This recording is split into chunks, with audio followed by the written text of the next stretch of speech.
আমার কলিজার ভাই বোনেরা আসসালামু আলাইকুম। আশা করি আপনারা ভালো আছেন। আলহামদুলিল্লাহ আমিও ভালো আছি। তো আজকে রান্না করব আমি মুরগির গিলা, কলিজা, পা, মাথা। তো আমি এগুলো রান্না করব, ততক্ষণ পর্যন্ত আমার সঙ্গেই থাকেন। এই যে আমি চুলায় কড়াই বসিয়ে দিলাম, এটাতে তেল দিয়ে নিব। আর এখানে সব ধরনের বাটা করে নিয়েছি, পেঁয়াজ বাটা, রসুন বাটা, জিরা বাটা, সাদা এলাচ বাটা, আর হচ্ছে শুকনো মরিচ বাটা, এসবগুলো বেটে নিয়েছি এখানে।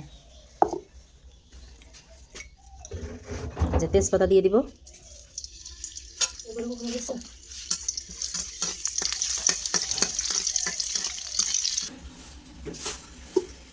এগুলো আমি দিয়ে দিলাম।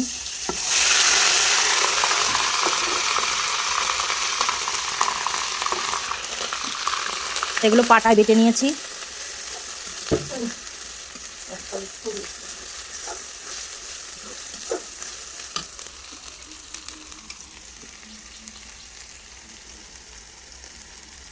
খুব সুন্দর তরতাজা এগুলো, মেটে। তারপর হচ্ছে গলা, পা, মাথা, চামড়া।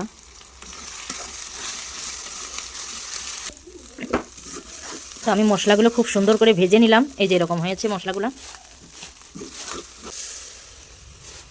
পানি দেওয়ার পরে একে একে সব মশলাগুলো দেবো। এই যে লবণ দিব,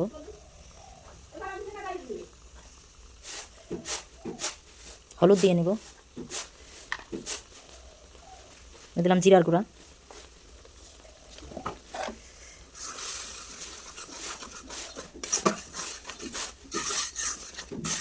এই মশলা থেকে একটা তেল তেল ভাব উঠে আসলে তখন এগুলো দিয়ে দিব। তো এখন আমি এগুলো দিয়ে দেবো। এখন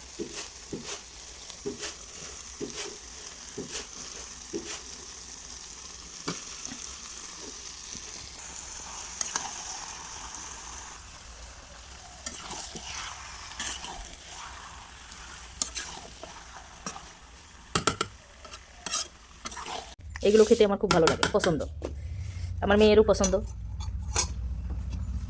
আমি ঢাকা দিয়ে দেবো এখন।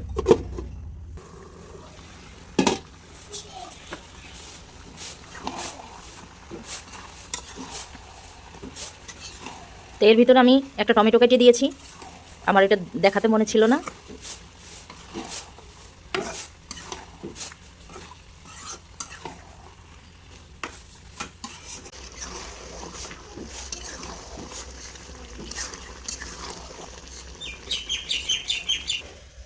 তো আমার কলিজারা পুরা ভাইয়ারা, এই যে এটা হলো ফাইনাল লুক।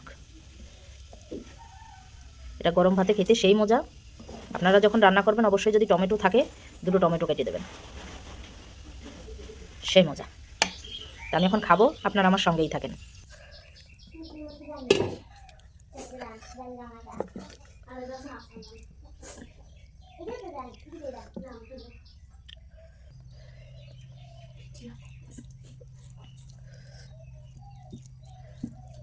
তা আমি এখন এগুলো নিয়ে নিলাম, খেয়ে দেখি কেমন হয়েছে। বিসমিল্লাহ।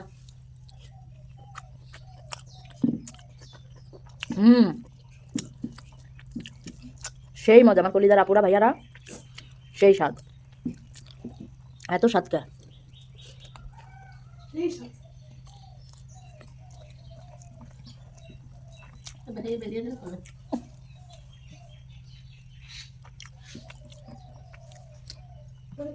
কলিজাগুলো খেতে খুবই মজা লাগতেছে। আমার কলিজার আপুরা যারা এই মুরগির গিলা কলিজা খান না, পছন্দ করেন না, তাদের জন্য আমার এই ভিডিওটা। এভাবে রান্না করে খাবেন, খুব মজা।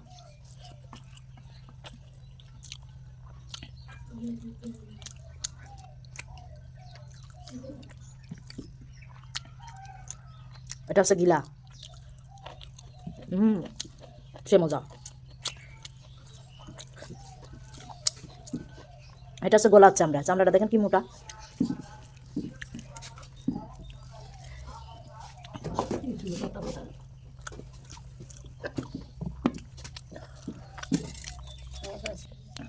তো আমার কলিজার আপুরা, আমার ভিডিওটা যদি ভালো লেগে থাকে লাইক করবেন, শেয়ার করবেন, সাবস্ক্রাইব করবেন। ভালো থাকবেন, আল্লাহ হাফেজ।